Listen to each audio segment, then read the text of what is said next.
Level है या आपको इंसुलिन लेना पड़ रहा है, मेडिसिन लेना पड़ रहा है, तो आपको कुछ टिप्स दे रही हूँ, वो आप इंक्लूड करें, डेफिनेटली इंक्लूड करें। कोई चीज़ अपने आप ठीक नहीं होती है, हमें उसके लिए कुछ ना कुछ मेहनत करनी पड़ती है। आपको डायबिटीज़ या तो हेरिडिटी आई होगी, so it's not a gift from your ancestors of course.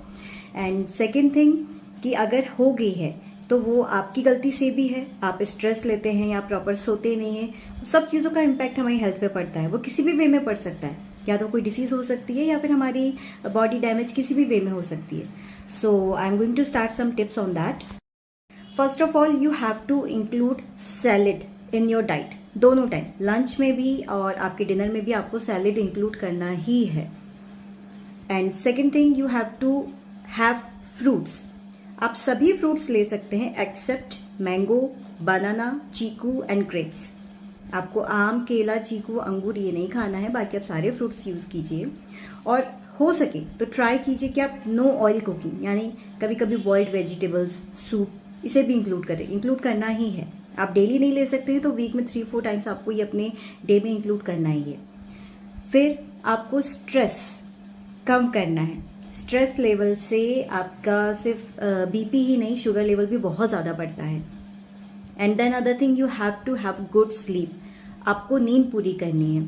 आधी से ज़्यादा बीमारियां या परेशानियां तो नींद पूरी करने से ही ठीक हो जाती हैं।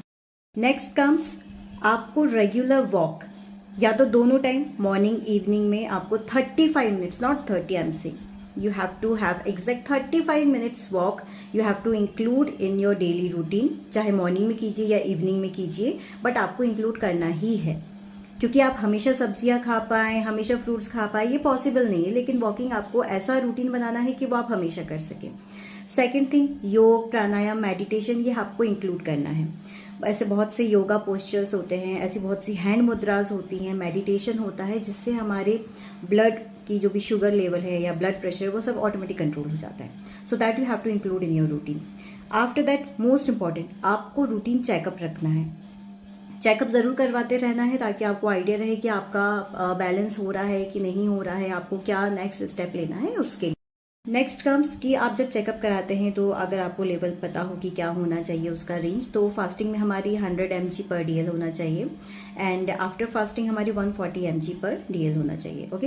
एंड नेक्स्ट, हमारा जो 3 मंथ्स का जो चेकअप होता है, जिसको हम HbA1c बोलते हैं, वो हमारा 6.5% से कम होना चाहिए। तो ये सब मेंटेन है कि नहीं, ये इस रेंज में आ रहा है कि नहीं, उसके लिए आपको रूटीन चेकअप ऑब्वियसली नीडेड है। So try to include all these activities, ये सारी टिप्स अपने डेली रूटीन में इंक्लूड कीजिए और देखिए 3 मंथ्स में आपको क्या रिजल्ट समझ में आता है, and then let me know in the comment section. Thanks for watching, and next video में इससे रिलेटेड आपको हैंड मुद्रा डेफिनेटली सजेस्ट करती हूँ।